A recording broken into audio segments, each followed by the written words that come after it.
I began to think about globalization and network power as a way of understanding a puzzle in the debate over globalization. So this relates to the first dispute that Christian mentioned in his introduction, which is this argument about whether globalization results from free choice or structural coercion. And I think the right answer, if we give a proper account of the dynamics underlying globalization, is that it results from both. But there are two broad views that you hear a lot, both in the popular literature and in the academic literature. The first is that globalization represents an increase in human freedom, new opportunities for individuals to connect and collaborate outside the purview of the national regulatory regimes to which they were once subject. It brings new opportunities to roam the world with ideas and ambition and money and to do things in new ways. The second view is that globalization is constraining, it's hegemonic, it might be sometimes called imperial, or representing a new kind of empire. The first view is a view associated with Thomas Friedman, say, to take a figure we've all read. The second view might be someone like Naomi Klein, who's recently written several books on problems with neoliberal globalization. Now, what's interesting to me here is not that some people like globalization and others are complaining about it, because that would be easy enough to understand if there were winners and losers, and the winners are happy about it, the losers are unhappy about it. What's complicated about these two different views is that they're describing the very same actions. So the very same action, for example, someone abroad to learn English or of a nation to join the World Trade Organization, is described, depending on whom you ask, as either evidence of freedom or evidence of unfreedom. So it's not simply the case that there are winners and losers to globalization and different winners and losers are describing their conditions variously. We would expect that. It's that we don't even have a very good account of the very same action, whether it should be seen as free or unfree. And so what I wanted to do in the book is to give an account of how we can conceive agency and structure together in a way that makes sense of both of these views. Rather than setting them against each other, I think that they're actually compatible.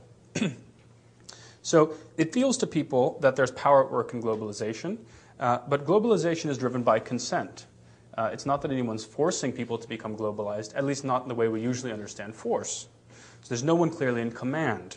So how should we understand this? And I use a distinction that is familiar from mid-century histories of empire, the British Empire and so on, between formal and informal empire. So the idea of formal empire is pretty intuitively familiar. It's when one society openly dominates another. There's usually somebody in command, and there's a clear structure of authority. We can understand why that's a situation of empire. The more complicated situation is a situation of what's been called informal empire, where there's not a clear command. There's no one, say, commanding a country to join the WTO, but there may be forms of unequal dependency, whether of economic or military alliance, that actually mean that the options of one country are severely reduced as compared to another. So the model of power that's attached to each idea of empire is clear. It's just that in the second case, it hasn't been articulated well. In the model of formal empire, in the formal empire, we have a model of power as the power of command. But what's the model of power that corresponds to this idea of informal empire? There hasn't been a very good analytics of it, and one of the things I try and do in the book is to spell out what that might be like.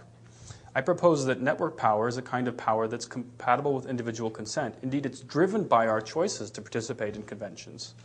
And as the more that we participate in certain conventions, the more power those conventions then in turn have over others. We all consent to the rise of a dominant network, but we may not have had any say over which one got established in the first place. And I think this can explain the otherwise puzzling combination of voluntary and even eager acceptance of globalization that we see abroad, combined with the resentment of it, which is otherwise very hard to understand. The concept of network power shows how it's possible to conceive of power inhering in social activity even without a commanding authority, and when each individual consents to actions that they themselves choose to undertake, thus acting apparently freely. This can broaden our idea of power without excluding our idea of agency. So, in a nutshell, many small individual actions can conduce over time to circumstances that inhibit the choice-making capacities of others by limiting the range of options over which people can choose. So once one language is the global lingua franca, another language won't be it. So the use of shared standards, of course, does allow participation in a new global economy, opens up new opportunities, but to enjoy these benefits, it often means locking into a dominant standard.